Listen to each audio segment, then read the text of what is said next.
tegaskan, gaungkan jenis obat-obatan yang bisa mencegah dan mengatasi ketika gejala awal muncul. Minta daun binahong, rebus daun binahong, minum. Enggak usah cemas. Yang penting kalian lakukan dengan langkah yang tepat. Jangan menunggu sampai fase yang parah.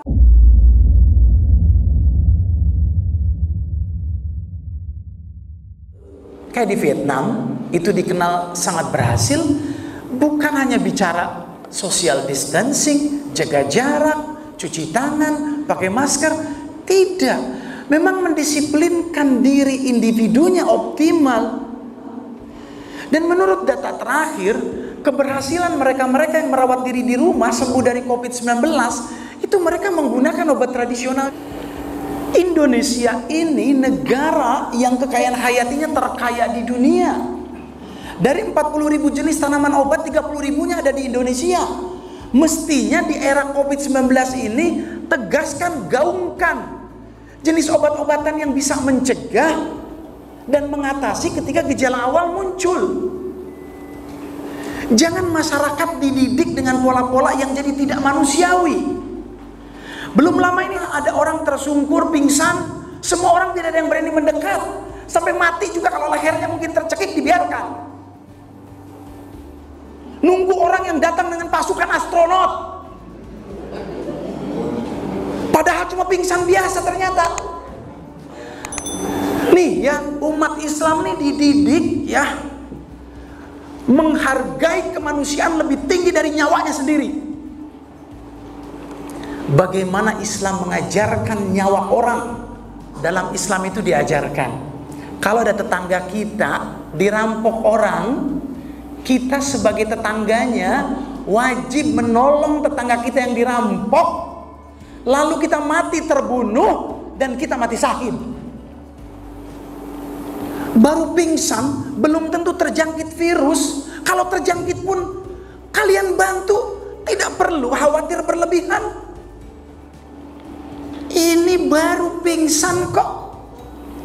Dan pesan saya kepada para dokter dan perawat di sini, kalau ada pasien yang dicurigai terjangkit, karena jujur, siapapun pasien yang datang dengan kondisi demam, saya katakan anggap ini terjangkit, tolong kondisikan pada satu kamar yang terpisah.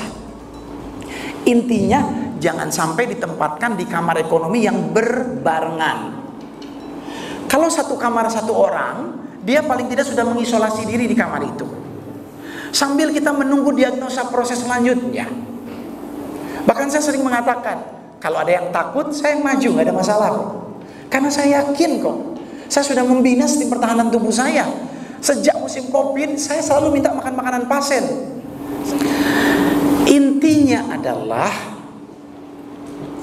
kalau setiap orang memahami gejalanya, saya mengalami karena dampak COVID-19 itu, kalau saya minum cukup, tubuh nggak ada keluhan apa-apa kok. Cuma memang demamnya tidak bisa dihilangkan dengan instan, maka jangan diredam selama demamnya tidak membahayakan. Fase bahaya itu tiap orang toleransinya berbeda-beda. Kalau dia asupan minumnya cukup, demamnya tidak mungkin melonjak di luar kontrol. Maka ada ustadz yang bertanya, kenapa ya orang yang mati karena COVID-19 kok ya dilakukan pemakaman dengan metode yang membuat masyarakat jadi takut untuk menerima. Mayat itu dimakamkan di daerahnya, seolah-olah kalau sudah dikubur ya itu kuman COVID-19 akan keluar ya, lalu bermunculan masuk ke tetangganya masing-masing. Ini kan ironi sekali. Dia mau batuk lewat mana? Inna lillahi wa inna ilaihi roji'un. Semua tindakan di dunia ini corongnya melihat Cina. Cina heboh karena Cina juga galau menghadapi wabah pada saat itu. Akhirnya kegalauan itu muncul ke berbagai negara yang lainnya. Yang saya yakini keberhasilan Vietnam itu bukan karena ABCD yang dilakukan oleh pemerintahnya, karena metode informasi yang disampaikan kepada masyarakatnya benar dan tepat. Masyarakat tidak dibikin galau berlebihan, tahu langkah apa yang dia harus dilakukan. Ketika pembagian sembako di Vietnam, bagaimana caranya? Dia ada jaga jarak, tertib. Ini kita lihat apa yang terjadi pembagian sembako di berjubel kayak ngelihat konser dangdut. Wallahu a'lam. Intinya adalah pencegahan harus dikedepankan. Pakai masker selama wabah itu masih ada, lebih baik lakukan. Masker yang sudah bau jigong, beli aja yang kain ya. Cuci tiap hari. Jangan pakai metode obat homeopati, jigongnya jadi obat ya. Dari bahan yang sama yang menyebabkan penyakit, di situ juga dapat obatnya.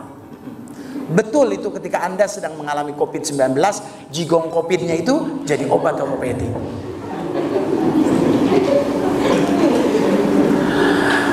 Ini sedikit pengalaman tambahan.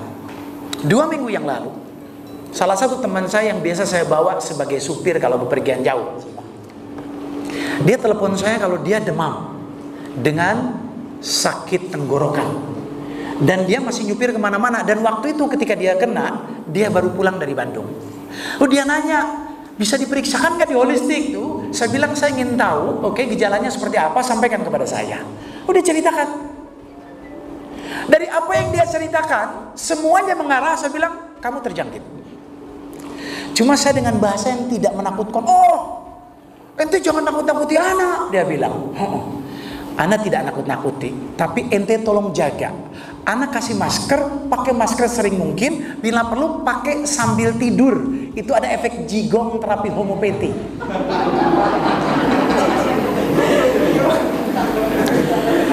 Dia ketakutan. Akhirnya dia ikuti semua saran saya. Maka seluruh karyawan di sini kalau ada yang mengalami gejala, tolong lakukan seperti Aldi dan teman saya, telepon saya. Nggak usah malu, ya, konsultasinya gratis kok. Kalian tahu, pemerintah suruh jaga jarak. Rumah dia dengan dapur saya, gedean dapur saya. Anaknya ngumpul semua, istri, anak 5 kalau tidak salah. Gimana bisa jaga jarak, saya mau tanya. Lalu saya kasih masker, saya bilang kamu pakai sambil tidur, karena dia ada gejala flu, sakit tenggorokan hebat, rokok. Saya bilang kamu berhenti rokok minimal ketika gejala ini. Aduh, saya belum bisa berhenti rokok, paling baru bisa mengurangi. Terserah, saya katakan. Tapi tolong lakukan hal ini. Beli buah-buahan yang vitamin C tinggi.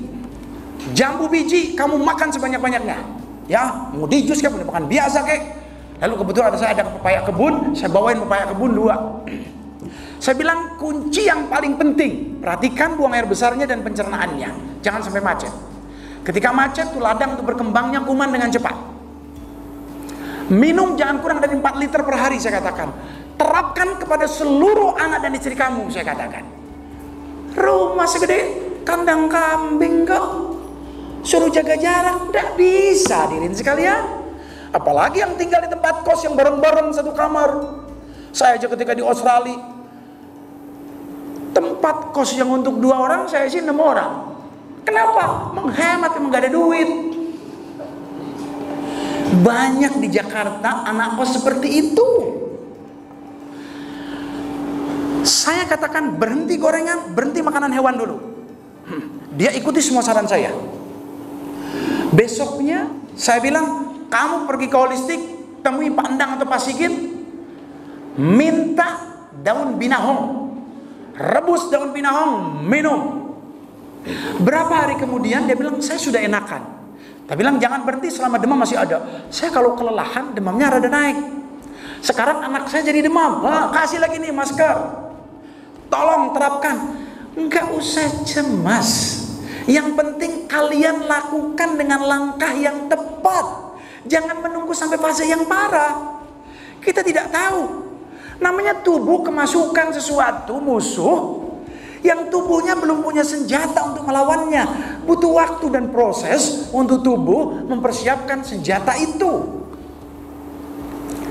Nasihat saya kepada seluruh yang terlibat pada Satgas COVID-19, lakukan sosialisasi pencegahan, langkah nyata harus bagaimana. Itu yang harus dilakukan dari masjid ke masjid, desa ke desa oleh pemerintah kita. Saya yakin kalau ini dilakukan nggak perlu ada PSBB, PSSM, nggak perlu, jujur aja saya katakan. Masyarakat masih bisa berjalan dengan aktivitasnya. Ekonomi tidak bangkrut seperti hari ini. Berapa triliun dana yang sudah dikeluarkan, bingung. Jadi solusi tidak. Kalaupun tidak banyak masyarakat Indonesia yang terjangkit, ini karena Allah kasihan, bukan karena sistem pertahanan tubuh masyarakat Indonesia-nya bagus. Wong tiap hari mie instan habis di supermarket. Iya. Bapak dan Ibu sekalian, paling tidak terapkan pada diri kita dan keluarga kita aja dulu. Kalau punya tetangga, nasihati tetangga kita. Terapi air saya katakan, ya. Kenapa? Air kita nggak kekurangan, masih musim hujan sekarang itu ya. Nggak kebeli air aqua, ya godok sendiri. Kalau gejala itu sudah muncul, apa yang saya sarankan ke Aldi dan ke teman saya dan ke orang-orang yang saya curigai, minum lemon juice tiap 2 jam, campur air dan madu holistik. Saya tidak tahu madu yang lain bagus apa tidak. Apa yang saya lakukan ketika saya kena? Saya minta tiap 2 jam lemon juice dari nutrisi. Lakukan itu sering mungkin. Air kelapa, lemon juice, madu, terapi air. Tidak makan, tidak apa-apa. Kalau Anda nggak ada selera makan, kurangi makan. Ingat, pencegahan jauh lebih baik daripada mengobati. Tapi bukan mencegah untuk terhindar dari terjangkitnya virus. Ini konsep yang salah. Mencegah, mempersiapkan sistem pertahanan tubuh kita agar ketika virus datang, dia sudah jadi kawan dengan baik. Orang takut mati kenapa? Karena tidak siap untuk bekal buat mati. Sama, orang takut terhadap penyakit karena dia tidak siap untuk mempersiapkan tubuhnya mencegah penyakit itu. Maka intinya adalah bukan takut terhadap COVID-19, tapi takutlah kalau kita tidak mempersiapkan tubuh kita dari risiko terjangkit virus itu. Terima kasih, mudah-mudahan ini bermanfaat. Dan ini mudah-mudahan menghilangkan kecemasan kita, tapi tidak menghilangkan kewaspadaan kita. Assalamualaikum warahmatullahi wabarakatuh.